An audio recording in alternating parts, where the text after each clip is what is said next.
This is Liz Colburn, host of The Morning Uplift. Thank you for listening to the following broadcast on Public House Media. Disarming Disability. Hi, I'm Nicole Kelly, and I'm a speaker and an activist. And hi, I'm Sarah Tuberty. I'm an occupational therapy student, a flight attendant, and an aerial artist. We both live with a disability. We both were born with a congenital limb difference and are hosts of a new podcast, Disarming Disability, coming to you on Public House Media. So come learn, explore, and understand disability so we can deconstruct these social stigmas and really build a more inclusive society. Subscribe on Apple Podcasts or at publichousemedia.org. Come hang out with us every Wednesday. Also follow us on Twitter at DisarmDisable, Instagram and Facebook at Disarming Disability, and check out our website at disarmingdisability.com. Bye!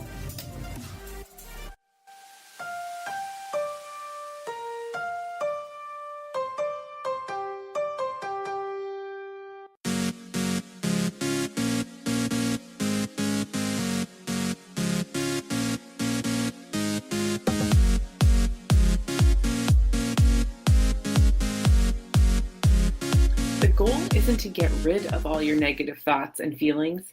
That's impossible. The goal is to change your response to them. Yeah, changing your response. You always have a choice. The goal isn't to get rid of all your negative thoughts and feelings. That's impossible. The goal is to change your response to them. Welcome to Choose to Rise. Welcome to Public House Media. I'm so glad that you're here today. And if you are listening on Mana FM in Hungary, Budapest, Hungary, I so appreciate that you're listening in today. I want to share with you a little bit today about how to reduce some stress. As I'm recording this, we're heading into the holidays, and there just always seems to be a little more stress with that, or the springtime, and there just seems to be some stress sometimes that happens with the seasons.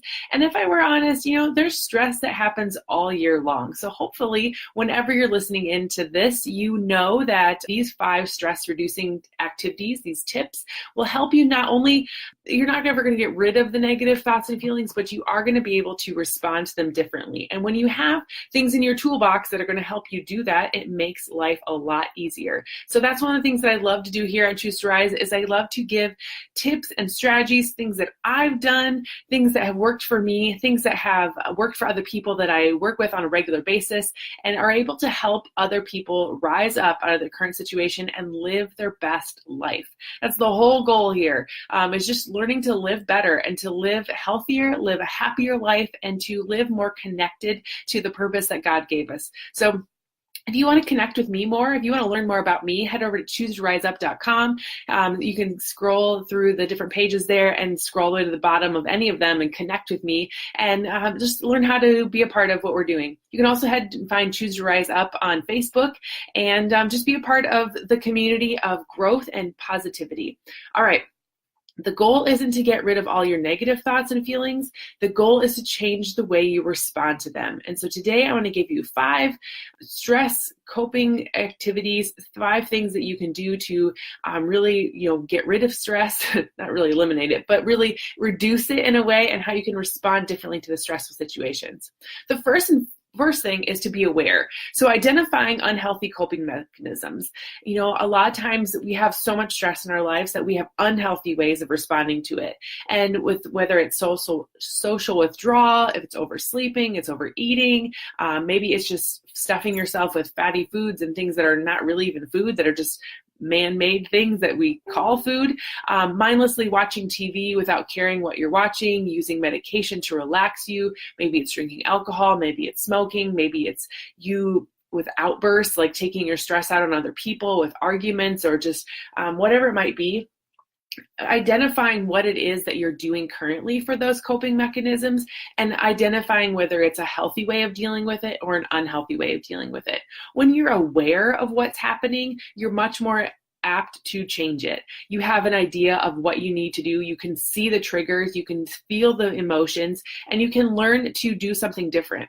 We always have a million choices that happen in our day, and what we decide in the moment as whether we are going to respond to it this way or respond to it that way. And when you can catch yourself making that decision, you can choose a different path. It's always a choice.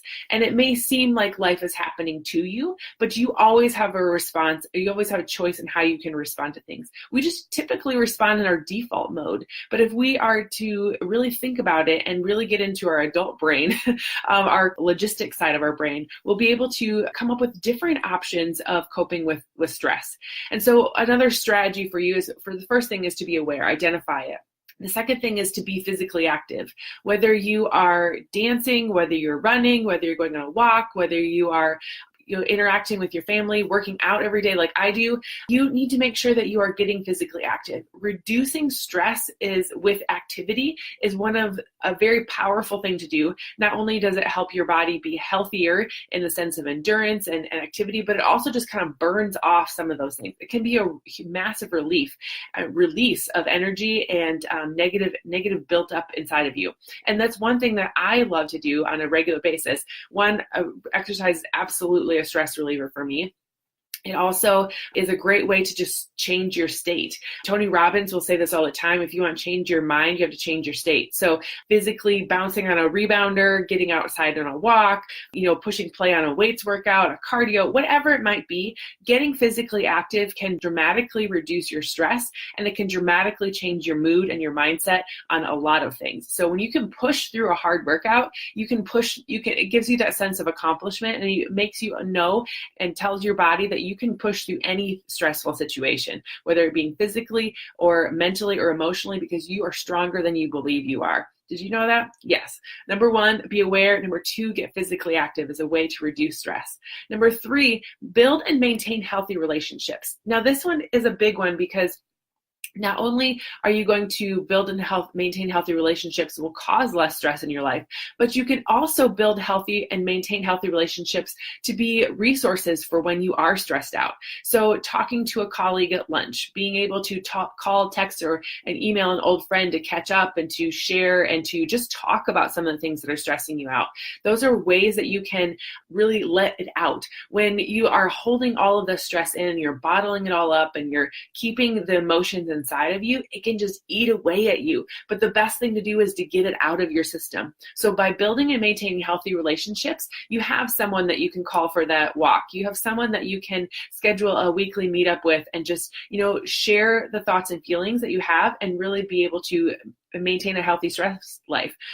Consider volunteering. That is a good thing for you and a good thing for them. It makes you feel good. It helps other people out, and it really helps build a positive mindset and things in the area. It counteracts loneliness, and it helps other people, and it gives you a profoundly satisfying feeling to be able to give back to other people. So build and maintain healthy relationships is a third way for you to help maintain and reduce stress in your life. Number four is to change your attitude. And this one seems so simple, right? Just change your attitude.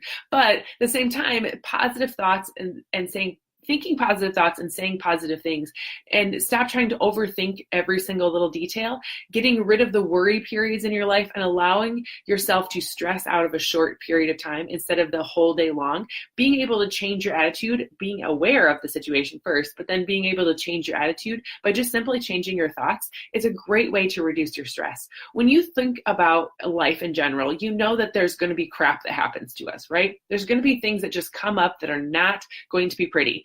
However, we always have that choice in how we work through things, and we always have our ability to control our attitude on life. We can always look at the glass half full, or we can always look at the glass half empty. We get to decide. Now, how do you change your attitude? One, when you recognize yourself getting into those kinds of state, you start thinking about other things. So get into a gratitude list. What are you thankful for? What are ways that you can look at solutions for this problem-solving situation? What lesson can you learn in this? And yes, there's always a lesson. And it may be hard to look for the lesson in the hard stuff. It might seem counterproductive to look for the lesson in the hard stuff, but there's always something there teaching us. So life doesn't throw us lemons to, hit us with lemons. It throws us lemons so that we can make lemonade out of it. And for us to find the positive in every situation, because no matter how detrimental it might be or how defeating it might feel or whatever the situation might be, there's always something good there. God never gives us what more than we can handle, and he's always trying to shape us into what we are going to be. So look for the positive, look for the solution, look for the thing that you're thankful for in this situation, find the lesson. And also try to avoid perfectionism, seeing yourself as realistic and practical goals, giving yourself something that you can look forward to, and knowing that you're not supposed to be perfect, that there are going to be mistakes, and we are as broken people in a broken world. But changing your attitude around the life and changing your attitude around the things that are happening to us in this world, that's how we can step out of that and be our best self. Number 5, the last one I have for you, is to develop a stress relief toolkit. Yes, stressful things are going to happen. We know that, right? So being prepared, having a solution, being prepared, having strategies for yourself that can help you get out of that stressful situation or reduce the stress as you're going through life will help you out tremendously. Simple things like getting to walk in a natural setting, going out, getting outside, using sunshine, using fresh air, being outside in a natural, beautiful setting. It's a great stress relieving activity. Meditating, getting an app on your phone that can help you meditate. Walking through a guided meditation is a perfect way to reduce some stress, even if it's just 5 minutes. But teaching yourself some of those practices where when you're in a stressful situation, you can default to those things instead of overreacting and being more stressed out. Interacting with an animal. There's a reason why there's therapy dogs and therapy animals that come and visit people. It reduces stress. It releases positive hormones in your body that help you live a better life. Book yourself a massage, right? These things are great stress relieving techniques where you're just really working out the kinks in the muscles and relaxing your body. Even if it's a short-lived hour massage where you then have to go back to real life, you've done something good for your body to relieve the tension. Watch comedy. Laughter is the best medicine. Have you ever heard that before? Absolutely. Get into a place where you're laughing. Even if you have to laugh at yourself, get into that state of mind, because even just the act of laughing in your system helps release positive hormones, it helps release positive things into your body, and you're going to be able to love life a little bit better. When you can't laugh at yourself, you're taking yourself way too seriously. Connect with a good friend. Remember that building positive relationship piece? Find somebody that you can not vent to, but like just dump some things on a little bit, and then they can help you see that 30,000 view instead of being down in the woods, and really talk through and look for solutions. Don't just be a whiner, don't just be a venter, but also when you share, look for solutions and be open to ideas to changing how you're doing. Keeping a journal. This is one of my absolute favorites. I love writing. I love journaling out my thoughts. I love writing down affirmations. I love kind of just using it as like a scripture of prayer. I love being able to write down my thoughts and then go back later and reflect on them. It's just a great way to get it all out too. If you don't have someone in your life that you can go talk to about things, writing them down and giving them to God is the best way for me to do those kinds of things. Making a cup of herbal tea or taking a hot bath, reading a good book, plugging into personal development, finding someone that inspires you and connecting to that. Yesterday on my Instagram, I shared a pretty vulnerable post about, and on my Choose to Rise page as well on Facebook, but I shared a pretty vulnerable post about some stressful things in my life and how I've overcome them and how I'm using the pain from my past to build a positive future for myself. And it's kind of scary to do. And so the first thing that I did when I made the post, and then I did kind of post and run, but like I made the post and then I changed my state. So I went and I found my dog, and we went on a walk, an hour-long walk. And then when I came back, I plugged into that social media again and responded to some of the very kind comments that were on it. And it really it was freeing. It was a great stress relieving activity, was to share my struggle and to share how I'm overcoming it and to share some solutions for people. And it's a great stress relieving activity just to share and know that your words can be healing to other people and that they can be a positive situation for others as well. So hopefully one of these tips and strategies works for you. Hopefully you're able to reduce some of your stress or eliminate some stress in your life by developing a stress relief toolkit, having things in your toolkit in your back pocket a little bit of how you can reduce some stress, some activities and things, some new responses to your situations, changing your attitude with positive thoughts, with getting into gratitude, with talking someone, deliberately reframing your thoughts and minds into thinking about the lesson that's happening, building and maintaining relationships where you can love life a little bit more by having someone to connect with, having that positive relationship in your life, getting physically active and burning off that stress and making yourself feel good and strengthening your heart and mind in the process. And most importantly, identifying the unhealthy coping mechanisms that you have so you can replace them with good things that are happening in your day. So thanks so much for joining me today. Again, if you want to connect with me more, I hope that you head over to ChooseToRiseUp.com, head over to Apple Podcasts and leave a rating review. That helps so much with other people finding us and just more people being impacted by Choose to Rise. And if you want to find out more about us, head over to ChooseToRiseUp.com, find past episodes, learn more about me, and be a part of this amazing community. Thanks so much for joining us today, and I hope to see you again here very soon. Bye.